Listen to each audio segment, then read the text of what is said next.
মৰমৰ অকনিহত নমস্কাৰ মই গীতিমা দাসে তোমালোক সকলোকে ই কক্ষাৰ আন এটি নতুন ভিডিঅলৈ স্বাগতম জনালো মই তোমালোকৰ লগত আলোচনা কৰি আছিলো তোমালোকৰ দ্বিতীয় শ্ৰেণীৰ অকনিৰ গণিত পাঠ্যপুথিখনৰ অধ্যায়সমূহ আৰু চাওতে আমি তোমালোকৰ পাঠ্যপুথিৰ শেষ অধ্যায়টি আহি পালো এই শেষ অধ্যায়টিত আমি কিছুমান গাণিতিক খেল খেলিম আহাচোন এই গাণিতিক খেলবোৰ আমি কেনে ধৰণেৰে খেলিম চাই যাওঁ ইয়াতে চোৱাচোন ইয়াত প্ৰথমে আমাক কোৱা হৈছে দুটা ক্ৰমিক অংকৰে গঠিত সৰু আৰু ডাঙৰ সংখ্যা দুটাৰ বিয়োগফল কিমান প্ৰথমে তোমালোকে জানিব লাগিব দুটা ক্ৰমিক সংখ্যাৰে গঠিত আটাইতকৈ ডাঙৰ আৰু সৰু সংখ্যাটো এতিয়া দুটা ক্ৰমিক অংকৰে গঠিত ডাঙৰ সংখ্যাটো হ'ল 9 10 8 98 আৰু ক্ৰমিক অংকৰে গঠিত সৰু সংখ্যাটো হ'ল 10 এতিয়া এই সংখ্যা দুটাৰ বিয়োগফল কিমান হ'ব তোমালোকে চোৱাচোন 8 88 হয়নে 88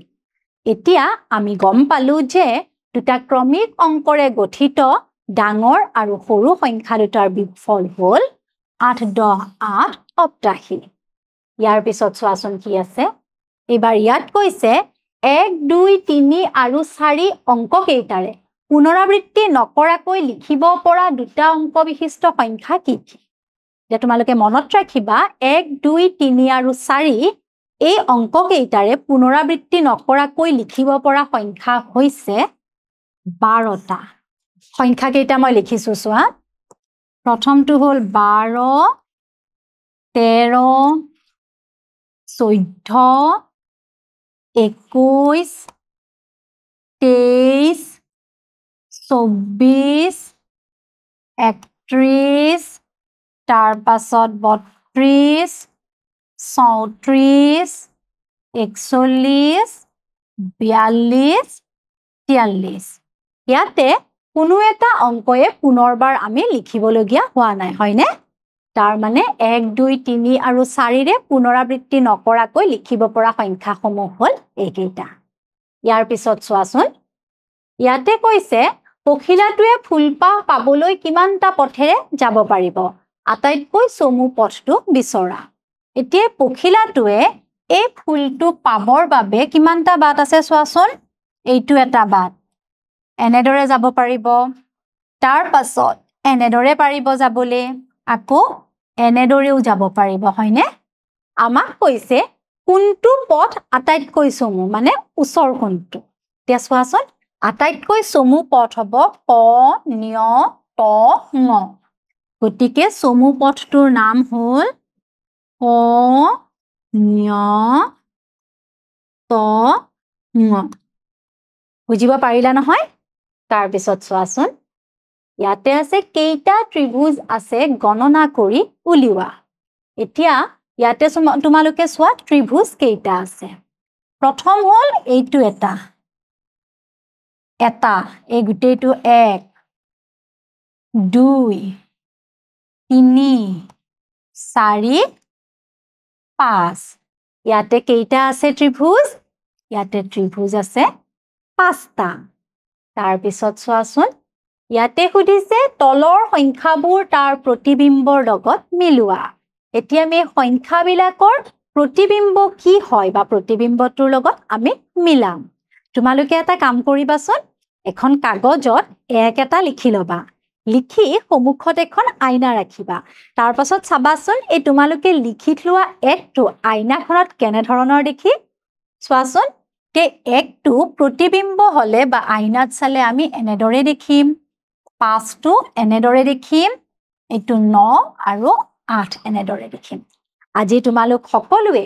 এই অংক কেইটা বা এই সংখ্যা কেইটা তোমালোকে কাগজ এখনত লিখিবা লিখি সন্মুখত আইনা এখন লৈ কেনে ধৰণৰে দেখি এনে ধৰণৰে তোমালোকে দেখা পোৱা নে নোপোৱা চাবা তাৰ পিছত চোৱা কি আছে ইয়াতে কৈছে তলৰ সংখ্যাবোৰৰ নাম বিচাৰি ঘেৰ কৰা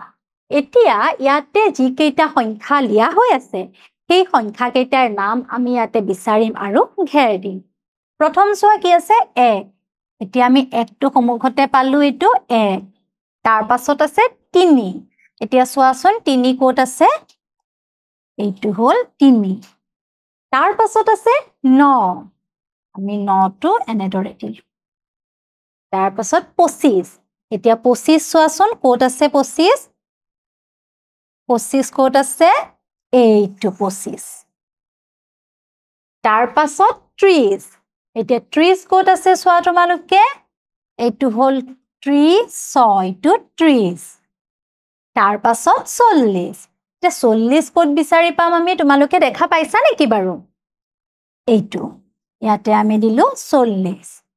তাৰ পাছত 40ৰ পিছত আছে 94 94 এয়া আৰু 100 এতিয়া চোৱাচোন তোমালোকে 100 ইয়াতে ক'ত আছে এইটো 100 ধৰিব পাৰিলা নহয় কেনেদৰে কৰিলো তোমালোকেও এনেদৰে কৰিবা দেই এবাৰ চোৱা ইয়াতে কি আছে ইয়াতে কৈছে পোৱালি হাতীটোক আগুৱাই নি মাকৰ ওচৰলৈ যোৱাত সহায় কৰা এটা বহুত কেইটা বাট আছে এতিয়া কোনটো বাটেৰে আমি এই পোৱালি হাতীটোক লৈ গৈ মাকৰ ওচৰত থব পাৰিম চোৱাচোন আমি যদি হাতীটোক এই বাটটোৰে এনেদৰে লৈ আহো এইখিনিতো আমি ৰৈ যাব লাগিব এইখিনিতে বাটটো বন্ধ হৈ আছে গতিকে আহাচোন আমি পোৱালি হাতীটোক আগবঢ়াই নিও আমি হাতীটোক এনেদৰে আনি থাকিলো দেই এই বাটটোৰে তাৰ পাছত এইফালে যদি আমি সুমুৱাই দিও আমিতো নিব নোৱাৰিম এইখিনিতো বাট বন্ধ ইয়াতেও বাট বন্ধ হয়নে গতিকে আমি এটা কাম কৰোচোন এই বাটটোৰে এনেকে পোৱালি হাতীটোক আনো আনি আমি এই বাটটোৰে সুমুৱালো তাৰ পাছত আনি আমি ইয়াতে আনিলো এতিয়া যদি ইয়াৰ পৰা এনেদৰে আগুৱাই লৈ যাও ইয়াতেতো আকৌ বাট বন্ধ হৈ আছে সেইবাবে তাক আমি ইয়াত আনিলো এতিয়া এইফালে নিব নোৱাৰো ইয়াতে বাট বন্ধ গতিকে আমি তাক আনিলো এই বাটটোৰে আনি আমি এইখিনিলৈতো আনিব নোৱাৰো বাট বন্ধ হৈ আছে এইফালে আকৌ উলিয়াই দি এইটো বাটেৰে এনেদৰে সুমুৱাই দিলো সুমুৱাই আনিলো ওচৰৰ বাটটো পাম এইফালে সুমুৱালে ইয়াতে বাট বন্ধ এইফালে সুমুৱাই দিলে এইখিনিত বাট বন্ধ গতিকে আকৌ আমি এক পাক ঘূৰাই আনি এইফালে দেখোন সুমুৱাব পাৰিছো এতিয়া এইটো বাটেৰে লৈ আহিছো আহি মাকৰ ওচৰ পোৱালো ধৰিব পাৰিলা নহয় কোনটো বাটেৰে আনিলো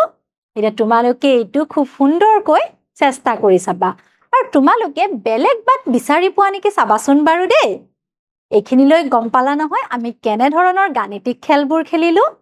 তেনেহলে আজিলৈ আহিছো মই আকৌ আহিম তোমালোকৰ মাজলৈ এই অধ্যায়টিৰ শেষৰ অংশটিলৈ ধন্যবাদ